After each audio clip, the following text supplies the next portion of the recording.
Nous sommes tous à la recherche de confiance en nous-mêmes, de confiance en soi. Mais ce qui est important de constater, c'est que beaucoup d'entre nous ont peur. Peur d'avancer, peur de mettre le pas qu'il faut à cause de la pression sociale, à cause du regard, à cause des pensées des autres. Et c'est ce qu'il ne faut pas faire. Il faut se concentrer sur soi. Il faut avancer parce que chacun a son propre chemin. Chacun a ses propres expériences. Aujourd'hui, les gens ont tendance à se comparer aux autres à cause et surtout des réseaux sociaux. Et ce n'est pas une bonne chose. Un monde qui nous fait croire qu'on est moins que les autres. Un monde qui nous fait croire qu'on n'est pas à la hauteur, qu'on ne peut pas faire les choses que les autres appliquent. Il ne faut surtout pas se comparer. Ok? Et de manière pratique, ce que je vous conseille de faire par rapport à cela, c'est de lire des livres de développement personnel. Travailler sur vos propres identités, vos propres valeurs. Vous développer personnellement. Ok? Travaillez sur votre potentiel. Arrêtez de vous comparer aux autres et travaillez sur vous-même afin de devenir la meilleure version que vous n'aurez jamais pu espérer être de vous-même. Travaillez sur vous-même, travaillez sur vous-même, travaillez sur vous-même et concentrez-vous sur votre propre évolution. Regardez là où vous étiez hier et là où vous êtes aujourd'hui. Et vous voyez ce que ça fait comme distance maintenant. Et évaluez-le. Évaluez-le. Chacun a son chemin. Ne commettez surtout pas l'erreur de vous comparer à quelqu'un qui n'a pas votre histoire, qui n'a pas vos référentiels, qui n'a pas votre background. Ça peut être très dangereux pour vous. Très, très dangereux pour vous. Le quatrième point est un point essentiel qui vous permettra de renforcer la puissance du premier point. C'est d'apprendre à gérer vos pensées négatives. Ben oui, puisque vous avez des pensées négatives, vous ne pouvez pas avoir des pensées positives. Donc, c'est en gérant ces pensées négatives que vous aurez des pensées positives. Voilà, c'est comme ça que ça marche. Pour gérer ces pensées, c'est très simple. Il faut souvent se mettre dans des ambiances positives.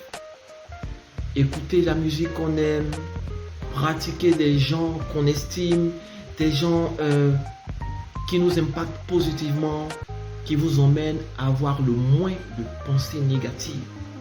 C'est aussi simple que ça.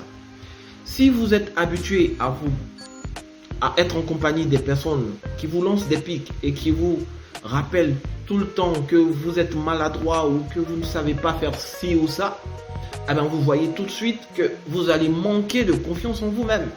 C'est automatique parce que ces gens-là, ils seront là toujours pour vous rabaisser. Et donc, il faudra les éviter de manière pratique. C'est ce qu'il faudra faire. Il faudra chercher à rencontrer des personnes qui vous emmènent à pouvoir facilement gérer ces aspects négatifs qui sont en vous. Qui sont là, qui rôdent dans votre esprit, qui vous hantent. Voilà. Il faudra créer une atmosphère positive. Il faudra vous faire être dans un cocon où vous allez plutôt vous sentir sécurisé que insécure. Aussi simple que ça. Aussi simple que ça. Mais il faut y penser. Voilà. Donc les pensées négatives, il faut apprendre à les gérer. Quand une pensée négative vous vient, c'est parce que vous avez été longtemps dans un conditionnement qui fait que ces pensées-là deviennent un réflexe automatique devant une situation qui se pose à vous. Et donc, il faut au minimum, sinon au maximum, être toujours dans des conditions ou créer les conditions de pensée positive afin de pouvoir mieux gérer ces mauvaises pensées jusqu'à ce qu'elles disparaissent petit à petit. Alors, point 5, prenez des risques.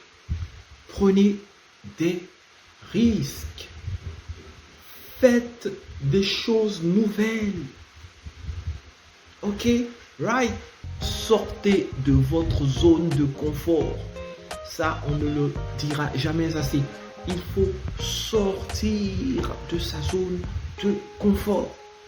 Essayez au maximum de faire des choses qui vous plaisent, des choses que vous n'avez jamais fait auparavant, de nouvelles choses.